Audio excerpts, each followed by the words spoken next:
नमस्कार दोस्तों, आपके अपने चैनल भारत की यात्रा में आप सभी का फिर से स्वागत है। हमारी आज की यात्रा में हम राजस्थान की शान सभी दुर्गों के सिरमौर कहे जाने वाले चित्तौड़ दुर्ग के एक महत्वपूर्ण भाग पद्मिनी पैलेस अथवा पद्मिनी के महल की अवलोकन एवं ऐतिहासिक पहलुओं पर चर्चा करेंगे। चित्तौड़ दुर्ग राजस्थान के चित्तौड़ जिले में मेसा के पठार पर स्थित है। चित्तौड़ के दुर्ग का विस्तृत वर्णन हम हमारे भविष्य में आने वाले वीडियो में करेंगे। आज का हमारा ध्यान का केंद्र चित्तौड़ दुर्ग का एक भाग रानी पद्मिनी का महल होगा। यह महल चित्तौड़ के राजा रावल रतन सिंह की रानी पद्मिनी का निवास स्थान था, जिनकी अभूतपूर्व सुंदरता एवं सतीत्व विश्व विख्यात है। तो दोस्तों, हम पहुंच चुके हैं रानी पद्मिनी के महल के द्वार पर।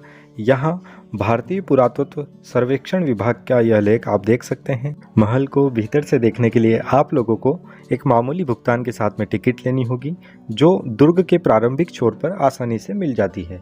महल को देखने का समय सुबह 9 बजे से शाम को 5 बजे तक का रहता है। तो चलिए महल को अंदर की ओर से निहारते हैं। रानी पद्मिनी के मुख्य महल को देखने के पूर्व हम महल के बाकी हिस्सों को निहारते हुए आगे बढ़ते हैं। महल के प्रवेश द्वार के पास बने इन छोटे छोटे कमरों की छत से दुर्ग का नज़ारा देखते ही बनता है। पद्मिनी के महल के उत्तर में बाईं ओर कालिका माता का सुंदर विशाल मंदिर है। इस मंदिर का निर्माण 9वीं शताब्दी में मेवाड़ के गुहिल वंशी राजाओं द्वारा कराया गया था। आइए महल में अंदर की ओर चलते हैं। पद्मिनी का महल मूलतः 2 भागों में निर्मित है। छोटा महल जो पानी के बीच में बना है जनाना महल कहलाता है, व किनारों के महल मर्दाना महल कहलाते हैं। महल परिसर के बीचों बीच एक सुंदर बगीचा है, जो महल के सौंदर्य को और बढ़ा देता है। बगीचे से होकर अब हम मर्दाना महल में प्रवेश करते हैं। यह मर्दाना महल का अंदरूनी भाग है। यहाँ से जनाना महल को इन झरोकों से आसानी से देखा जा सकता है। यह पानी के भीतर जो 3 मंजिला इमारत है, इसे ही जल महल के नाम से जाना जाता है। यहीं वीरांगना रानी पद्मिनी का निवास स्थान हुआ करता था। मलिक मोहम्मद जायसी द्वारा लिखित पद्मावत में ऐसा वर्णित है कि यहाँ लगे दर्पण में रानी पद्मिनी का अक्ष अलाउद्दीन खिलजी को दिखाया गया था। लेकिन इस घटना का खंडन राजस्थान के प्रसिद्ध इतिहासकार पंडित गौरीशंकर हीराचंद ओझा ने तथ्यों के साथ में किया है।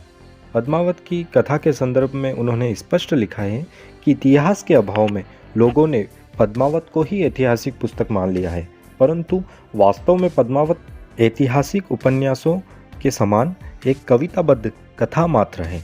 पद्मावत में कुछ नाम एवं तथ्यों को छोड़कर अधिकांशतः घटनाएं काल्पनिक हैं। ओझा जी के इस मत को प्रायः सभी इतिहासकारों ने सहमति से स्वीकार किया है। डॉक्टर लाल ने भी अपनी पुस्तक हिस्ट्री ऑफ द खिलजीज में लिखा है कि परंपरागत वर्णन को छोड़कर सत्य यही है कि राजनीतिक महत्वाकांक्षा के चलते सुल्तान अलाउद्दीन खिलजी ने 1303 ईस्वी में चित्तौड़ पर आक्रमण किया और 8 माह के संघर्ष के पश्चात जाकर उसे जीत पाया, जिसमें वीर राजपूत सैनिकों ने रावल रतन सिंह के नेतृत्व में वीरतापूर्व संघर्ष किया और केसरिया अर्थात युद्ध में वीरगति प्राप्त की, और रानी पद्मिनी के नेतृत्व में राजपूत स्त्रियों ने जौहर अर्थात अग्नि स्नान किया। तो चलिए दोस्तों, अब ऐतिहासिक पहलुओं को ज़्यादा न उकेरते हुए महल को और निहारते हैं। यह महल का बाहरी हिस्सा है।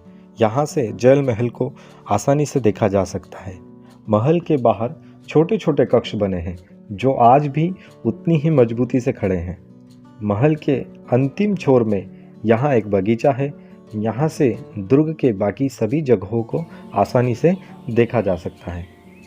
तो इस तरह हमने संपूर्ण पद्मिनी महल की यात्रा एवं ऐतिहासिक पहलुओं पर चर्चा की। हमारी आज की यात्रा एवं इतिहास विषय कोई भी प्रश्न यदि आपके मन में है तो कमेंट बॉक्स में सादर आमंत्रित हैं। ऐतिहासिक यात्राओं का आनंद लेने के लिए भारत की यात्रा चैनल को सब्सक्राइब जरूर करें। तो मिलते हैं भारत की यात्रा की अगली वीडियो में। इसी के साथ जय हिंद, जय भारत, जय